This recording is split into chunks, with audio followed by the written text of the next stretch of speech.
اعوذ باللہ من الشیطان الرجیم، بسم اللہ الرحمن الرحیم۔ نثر ہماری ختم ہو گئی تھی، المحادثات اس کے آخری تھے جو آپ نے یاد کر لیے ہوں گے، اور نظم ہماری کنٹینیو تھی، ہم پڑھ لی تھی پچھلی دفعہ المدرسۃ نظم ہم نے پڑھی تھی، اور آج ہم انشاءاللہ پڑھیں گے الربیع۔ الربیع کہتے ہیں موسم بہار کو۔ اس میں شاعر موسم بہار کے بارے میں اپنے خیالات و جذبات بیان کرتا ہے، تو کہتا ہے ہاتا فصل الربیع، یہ دیکھو آ گیا بہار کا موسم، یا لہو فصل بدیع، واہ یہ کتنا اچھا موسم ہے۔ حیرت اور خوشی کا اظہار کرتے ہوئے شاعر کہتا ہے کہ ہاتا فصل الربیع، یہ دیکھو موسم بہار آ گیا، یا لہو فصل بدیع، واہ یہ کتنا اچھا موسم ہے، والہنا عم الجمیع، اور خوشگواری سب پر عام ہو چکی، دورو دورو وغنو، جھومو جھومو اور گاؤ۔ دائرہ یہ دور کا مطلب ہوتا ہے دائرہ بنانا، گول صورت میں جھومنا، جھومو جھومو وغنو اور گاؤ۔ انہضو وطو الکتاب، اٹھو اور کتاب لپیٹ دو، یعنی کتاب بند کر دو۔ طاب وقت اللہ بھی طاب، کھیل کے لیے کتنا ہی اچھا وقت ہے۔ والحقونی یا صحاب، اور مجھ سے آ ملو اے دوستو، دورو دورو وغنو، جھومو جھومو اور گاؤ، یعنی اٹھو اور کتاب لپیٹ دو، کھیل کے لیے کتنا اچھا وقت ہے، اے دوستو مجھ سے آ ملو، جھومو جھومو اور گاؤ۔ نحن فی روض نظیر، ہم ایک تر و تازہ باغ میں ہیں، ما لہ قط نظیر، اس کی ہرگز کوئی مثال نہیں۔ فانشقوا منہ العبیر، پس اس میں سے خوشبو سونگھو، دورو دورو وغنو، جھومو جھومو اور گاؤ۔ دیکھیں ہم ایک تر و تازہ باغ میں ہیں جس کی ہرگز کوئی مثال نہیں، اس میں سے خوشبو سونگھو، جھومو جھومو اور گاؤ۔ العبوا طول النہار، کہ پورا لمبا دن کھیلو، واقطفوا احلی الثمار، اور میٹھے پھل توڑو، واستدیروا کالسوار، اور دائرہ بناؤ، کالسوار کنگن کی طرح دائرہ بناؤ، دورو دورو وغنو، گھومو جھومو اور گاؤ۔ شاعر کہتا ہے کہ پورا لمبا دن کھیلو اور میٹھے پھل توڑو اور کنگن کی طرح گھومو اور دائرہ بناؤ اور گھومو جھومو اور گاؤ۔ اور پھر کہتا ہے کہ ہاں ہوا عمر الجدید، کہ یہ لو یہ تو ایک نئی زندگی ہے، کل یوم منہ عید، اس میں سے ہر دن عید کی طرح ہے۔ حبذا العیش الرغید، واہ یہ کیسی خوشگوار زندگی ہے، دورو دورو وغنو، گھومو جھومو اور گاؤ۔ تو جیسے کہ نظم کے نام سے ظاہر ہے، تو الربیع یعنی بہار کا موسم، تو بہار کا موسم قدرت نے اتنا رنگین اور خوبصورت بنایا ہے، اس کے آتے ہی ساری کائنات میں تبدیلیاں آ جاتی، ساری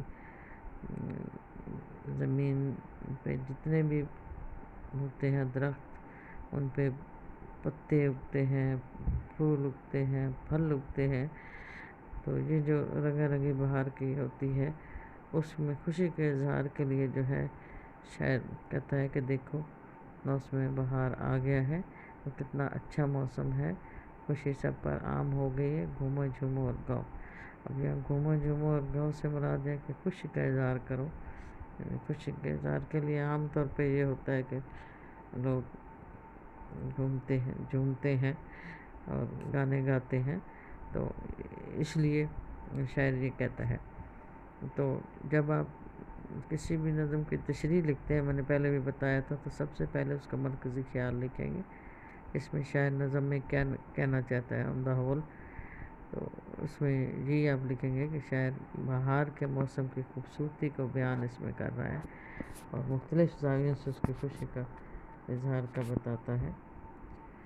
تو پہلے شعر میں شاعر اس کی حیرت کا اظہار کرتے ہوئے اور خوشی کا اظہار کرتے ہوئے کہتے ہیں کتنا اچھا موسم ہے، خوشی سب پر عام ہو گئی ہے اور اپنی خوشی کا اظہار کرو، گاؤ اور جھومو. تو دوسرے مصرے میں شاعر کہتا ہے کہ اٹھو اور کتاب لپیٹ دو، کہ کھیل کے لیے کتنا اچھا وقت ہے، اے دوستو مجھ سے آ ملو، گھومو جھومو اور گاؤ. اب اس میں کتاب لپیٹنے سے مراد ہے کہ طالب علموں کے لیے بھی خوشی کے اظہار کے طور پہ شاعر کہتا ہے کہ اٹھو کتاب بند کر دو، یعنی اس موسم کا لطف اٹھاؤ، کتاب کو بند کر دو کہ کھیل کے لیے کتنا اچھا وقت ہے. تو اے دوستو مجھ سے آ ملو، گھومو جھومو اور گاؤ.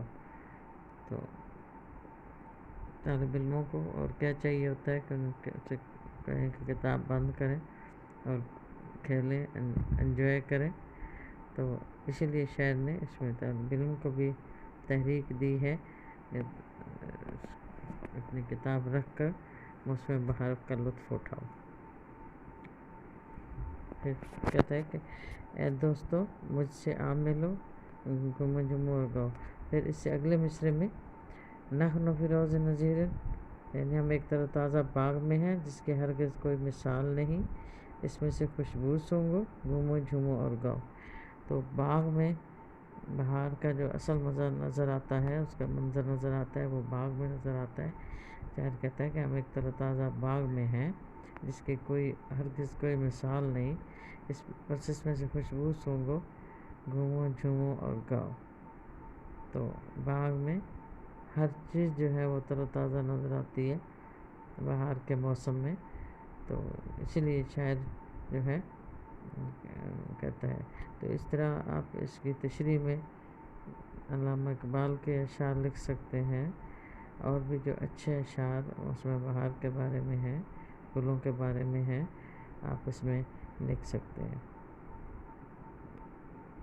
تو اپنے مطالعے کو تھوڑا سا وسیع کریں. تو اس میں قرآنی آیات، احادیث اور اشعار تشریح میں سبھی کچھ میں نے آپ سے کہا تھا کہ آپ لکھ سکتے ہیں.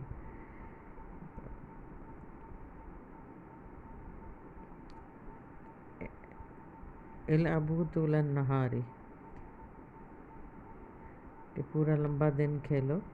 اگلے مصرے میں شاعر کہتا ہے کہ پورا لمبا دن کھیلو، میٹھے میٹھے پھل توڑو اور کنگن کی طرح گھوم جاؤ، اور گھومو اور جھومو اور گاؤ. تو یہ بھی یعنی باغ میں انسان ہوتا ہے تو پھولوں کے ساتھ ساتھ پھل بھی مزہ دیتے ہیں. تو شاعر کہتا ہے کہ پھل کھاؤ اور توڑو اور کھیلو، گھومو اور خوشی کا اظہار کرو. اور پھر کہتا ہے کہ ہاں والعمر الجدید، یہ ایک نئی زندگی ہے، اس میں ہر دن عید کی طرح ہے، واہ یہ کتنی خوشگوار زندگی ہے، گھومو جھومو اور گاؤ. تو اس میں بھی موسم بہار کی نئی زندگی سے شاید تشبیہ دے رہا ہے. تو اکثر شاعری میں یہ کہا جاتا ہے کہ بہار جو ہے وہ نئی زندگی ہے، ہر چیز میں نئی زندگی کی لہر دوڑ جاتی ہے. کبھی آپ نے دیکھا ہو کہ پہاڑ کے ٹیلے پہ بھی آپ دیکھیں تو کوئی چھوٹا سا آپ کو پودے اگے ہوئے نظر آ جائیں گے. تو یہ موسم بہار میں خاص طور پہ اس طرح ہوتا ہے کہ جہاں جہاں اگ سکتا ہے سبزہ اگاتا ہے، اور جو درخت ہوتے ہیں ان کے پتے نکل آتے ہیں، جن کے پتے کے ساتھ ساتھ پھول نکلنے ہوتے ہیں، پھول نکل آتے ہیں. یہ ساری خوبصورتیاں جو ہیں وہ بہار کے موسم میں. جیسے کہ ایک اور شاعر نے کہا، چلتے ہو تو چمن کو چلیے، سنتے ہیں کہ بہاراں ہیں، پھول کھلے ہیں، پات ہرے ہیں، کم کم باد و باراں ہیں. تو اسی طرح کسی بھی اور اردو شاعر کے شاعری میں شاعری کے جو ہیں اشعار آپ اس میں لکھ سکتے ہیں. تو قدرت کے خوبصورت مناظر کے بارے میں جو کچھ بھی آپ اس میں خوبصورتی سے اضافہ کریں گے تو آپ کی تشریح اور خوبصورت ہو جائے گی. تو اس کو اچھی طرح پڑھیں نظم کو، اور اس کی تشریح جیسے کہ پہلے آپ لکھتے رہے ہیں ساری نظموں کی، اس کی بھی تشریح لکھنی ہے۔ السلام علیکم ورحمۃ اللہ وبرکاتہ۔